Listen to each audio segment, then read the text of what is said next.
Hello everybody, it's little David. Peace. Here in the tiny house, out here in Otis, Oregon, America.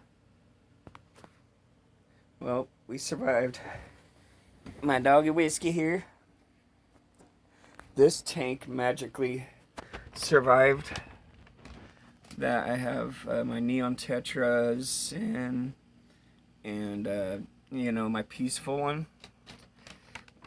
For those of you that don't know, a lot of Otis burnt down. Really lucky to still be here for sure. Just right up the hill from here, just one street away. It's terrible, but we survived. The tiny house survived. Whiskey survived. I survived. My family survived. But smoke damage and a lot of things destroyed things. Like this tank here. This tank here, I call my show tank. And you've seen any of my other videos, you'd see that I had some rope-like fish. They're called bikers. And I had some Raphael catfish and some chocolate albino plecos. And I had fish in there that I've had for almost a decade. I had them for so long and so many. It's amazing. They even moved from so many places in tanks and aquariums and had them forever. So it was a big time loss.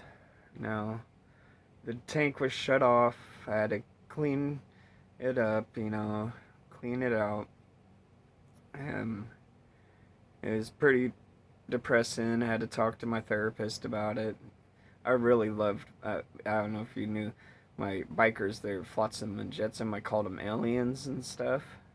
Man, it's just such a big loss. So now, say that happens to you and your tank crashes, and you a lot of people probably don't want to start over, but I have crashed more tanks than World War II. I don't know. I have crashed fish tanks a lot in my life. And I've also tried to help. For a while, I even tried to start a business to, help people with their tanks crashing. So I've had a lot of experience with fish death, fish loss. But I also got experience in rebuilding. Now, rebuilding, you get, everything cleaned up, get all the bodies out and everything. One thing I'll tell you, to be perfectly honest, I didn't even change the water. I didn't change my filters. I just took the bodies out. That's all I did. All I'm going to do is add some water. I did clean the gravel, but I only took out this water is so old that it's about a decade old, for the most part. These guppies that are in here, you can I put them in to make sure the water is safe for fish, that fish will live once again in here. Now when a fish tank crashes, what happens is the nitrous cycle, death, everything dies, all the things, it crashes, right?